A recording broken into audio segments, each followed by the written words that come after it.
आखिर भगवान श्री कृष्ण की मृत्यु के समय क्यों आए थे पवन पुत्र हनुमान जी? क्या वो सचमुच भगवान श्री कृष्ण के मृत्यु के समय वहां पर मौजूद थे? आप देख रहे हैं महाकाल शिव ज्ञान। वीडियो में आगे बढ़ने से पहले हमारे चैनल को सब्सक्राइब अवश्य करें और बेल आइकॉन जरूर दबाएं। साथ ही कमेंट बॉक्स में जय श्री राम, जय श्री बजरंगबली अवश्य लिखिएगा। जब जब भगवान श्री राम का नाम लिया जाता है, उनके साथ सदैव हमेशा उनके महान भक्त हनुमान जी का नाम भी अवश्य लिया जाता है, जो स्वयं भगवान शिव के ही अवतार थे। एक महाबली देवता जिन्हें हराना किसी के भी बस की बात नहीं थी। यहाँ तक कि भगवान शिवा हो, भगवान विष्णु वो ब्रह्मा हो, ये हो या कोई अन्य देव, सभी से इन्हें भिन्न भिन्न प्रकार के वरदान प्राप्त हुए थे, जिसके चलते इनकी शक्ति कई अधिक गुना बढ़ गई थी। हम सब ये जानते हैं भगवान हनुमान जी आज भी चिरंजीवी हैं। वो त्रेता युग में स्वयं भगवान श्री राम के साथ भी थे और द्वापर युग में स्वयं भगवान श्री कृष्ण के साथ भी महाभारत में एक नहीं बल्कि सैकड़ों बार हनुमान जी का जिक्र मिलता है।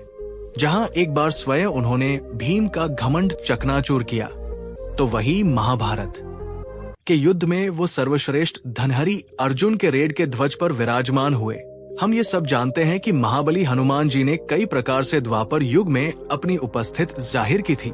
वो प्रत्यक्ष रूप से भले ही पांडवों को एक या दो बार मिले हो, लेकिन वो प्रत्यक्ष रूप से हमेशा उनके साथ ही थे।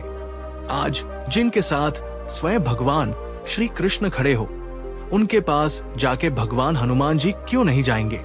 क्योंकि भगवान श्री कृष्ण पहले श्री राम ही तो थे। वही द्वारका में भी कई बार भगवान हनुमान का जिक्र मिलता है, जहां स्वयं भगवान श्री कृष्ण ने उन्हें आमंत्रित किया होगा। वो भी सिर्फ और सिर्फ उनकी पत्नी सत्यभामा और सुदर्शन गरुड़, साथ ही साथ बलराम जी का घमंड चकनाचूर करने के लिए कहते हैं। महाभारत के युद्ध के समय वो प्रत्यक्ष रूप से सबके सामने आए थे, जहां पर स्वयं भगवान श्री कृष्ण के खाने पर और अर्जुन की विनती करने पर ही वो स्वयं उनके शक्तिशाली रथ के ध्वज के विराजमान हुए थे, जिससे अर्जुन की शक्ति और अधिक गुना बढ़ गई थी, क्योंकि उनका रथ किसी भी साधारण या दिव्याबाद से चकनाचूर नहीं हो सकता था।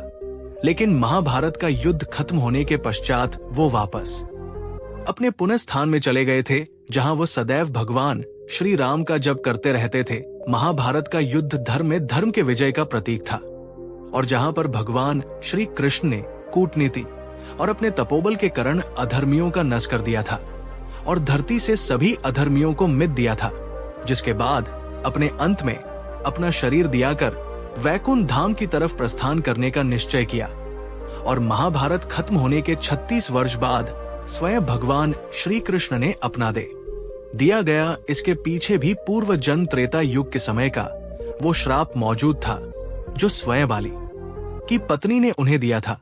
और वो बाली ही था जो एक शिकारी के रूप में आकर भगवान श्री कृष्ण के पर उन्हें मृग समझकर वार कर देता है, एक बार छोड़ देता है, जिसकी वजह से स्वयं भगवान श्री कृष्ण को अपना शरीर त्यागना पड़ा था।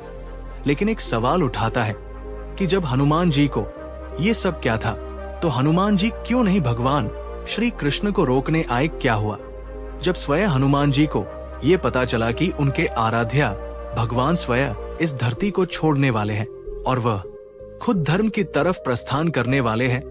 क्या हनुमान जी से मिलने आए थे? अब आपको इस बड़े में विस्तार से बता दे कि हनुमान जी भाले भांति जानते थे कि भगवान श्री कृष्ण कौन है, और इसके साथ ही हनुमान जी में भक्ति और साधना की शक्ति इतनी प्रबल थी कि वो सांसारिक मोह माया दुख और सुख से भी पैर थे। इसीलिए वो ये सब बात भाले भांति जानते थे कि भगवान श्री कृष्ण किस प्रकार इस धरती पर आए हैं और किस प्रकार प्रयोजन पूर्ण कर वो इस धरती से जा रहे हैं। ऐसा ही संदर्भ हमें त्रेता युग में रामायण के दौरान भी मिलता है, जब स्वयं हनुमान जी के डर के कारण श्री राम को अपने अंगूठी पाताल लोक में गिरनी पड़ी, क्योंकि वो जानते थे कि हनुमान जी ने वैकुंठ धाम जान ही नहीं देंगे, और जिसके बाद वासुकी नाग की सहायता से उन्हें श्री राम की हजारों अंगूठियां के बड़े में पता चला। अब बात करते हैं कि क्या सचमुच हनुमान जी भगवान श्री कृष्ण से मिलने आए थे?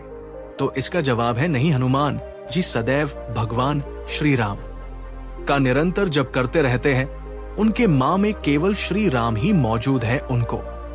ये क्या था कि श्री रामचंद्र ना तो कहानी जाते हैं और ना ही कहानी से आते हैं, वो तो हमेशा से ही उनके हृदय में वास करते हैं। इसीलिए भगवान श्री कृष्ण के प्रस्थान करते समय ना ही हनुमान जी दुखी थे और ना ही उनके आंखों से आंसू निकाल रहे थे। यहाँ पर रही मिलने की बात, तो ऐसा कहा जाता है कि स्वयं हनुमान जी प्रभु श्री राम के अथवा श्री कृष्ण के परम भक्ति कहलाने हैं।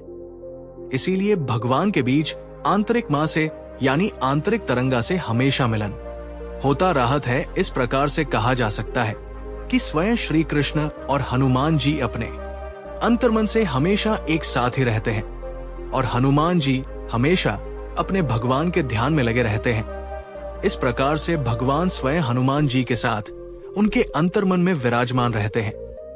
इसीलिए दोस्तों, सच्ची श्रद्धा के साथ कमेंट बॉक्स में जय श्री राम, जय श्री हरि विष्णु, जय श्री कृष्ण, जय श्री बजरंगबली जरूर लिखें।